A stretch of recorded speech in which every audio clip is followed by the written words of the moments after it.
May Diyos bang namamatay? Jairo.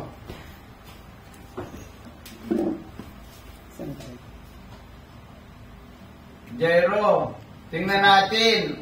Ang salita mo, Jairo, yan ay turo yan ng mga bulaang nag-aaral ng Biblia. Yan ay turo ng bulaan. Saan mo ba yan nakuha, Jairo? Tingnan natin sa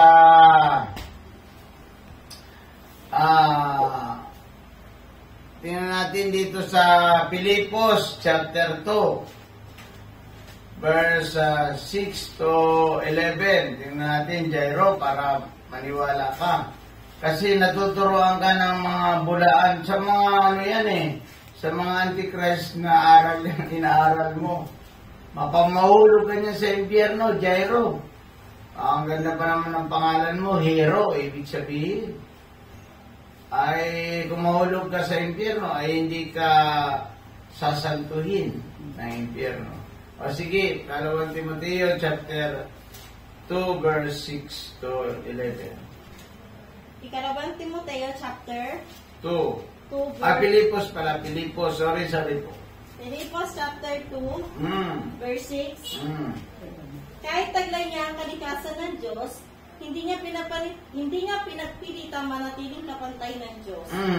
Sa halip, tusa niya binitawan na pagiging kapantay ng Diyos at namuhay na isang alipin. Ipinanganak siya bilang tao, at nang siya'y maging tao, nagpakumbaba siya at naging masunuri hanggang kamatayan, maging itumalay kamatayan sa krus. Dahil dito, siya'y lubusang itinaas ng Diyos at binigyan ng pangalang higit sa lahat ng pangalan. Sa gayon, sa pangalan ni Jesus ay luluhod at mapupuri ang lahat ng nasa langit, nasa lupa at nasa ilalim ng lupa. At ang lahat ay magpapahayag na si Jesucristo ay Panginoon sa ikaluluwalhati ng Diyos Ama. Ayan. Maliwanag, Jairo. Ay hindi ka nag-aaral ng Biblia. Kaputo lamang ang iyong pinag-aaralan. Jairo, mapapahamak ka sa impyerno. Si Kristo ay Diyos na nagkatawang tao. Hindi mo pwedeng pasinungalingan yan.